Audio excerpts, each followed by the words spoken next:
Actes, chapitre 28, du verset 16 au verset 31.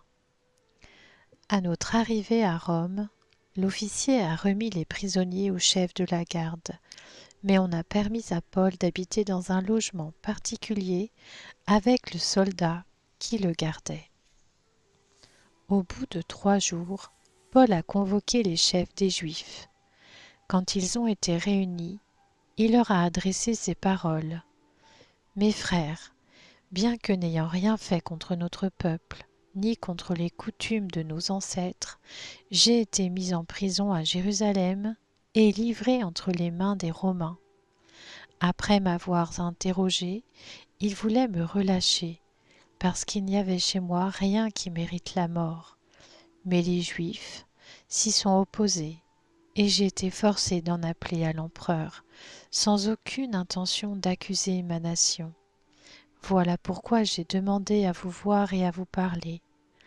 En effet, c'est à cause de l'espérance d'Israël que je porte cette chaîne. » Ils lui ont répondu, « Nous n'avons reçu de Judée aucune lettre à ton sujet, et aucun frère n'est venu rapporter ou dire du mal de toi. Cependant, nous voudrions t'entendre dire toi-même ce que tu penses, car nous savons que cette secte rencontre de l'opposition partout. » Ils lui ont fixé un jour et sont venus en plus grand nombre le trouver dans son logement. Paul leur a fait un exposé. Il a rendu témoignage du royaume de Dieu et a cherché, à partir de la loi de Moïse et des prophètes, à les persuader de ce qui concerne Jésus. L'entretien a duré depuis le matin jusqu'au soir.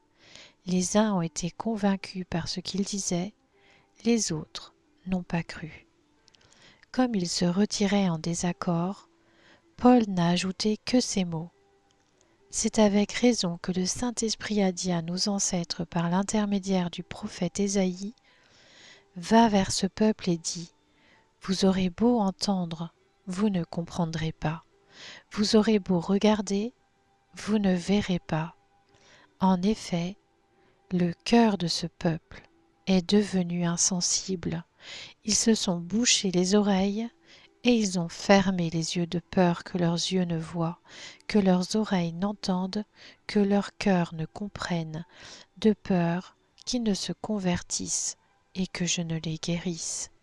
Sachez donc que le salut de Dieu a été envoyé aux non-juifs, et eux, ils l'écouteront. » Lorsqu'il a dit cela, les Juifs sont partis en discutant vivement entre eux. Paul est resté 2 années entières dans une maison qu'il avait louée. Il accueillait tous ceux qui venaient le voir. Il prêchait le royaume de Dieu et enseignait ce qui concerne le Seigneur Jésus-Christ avec une pleine assurance et sans obstacle.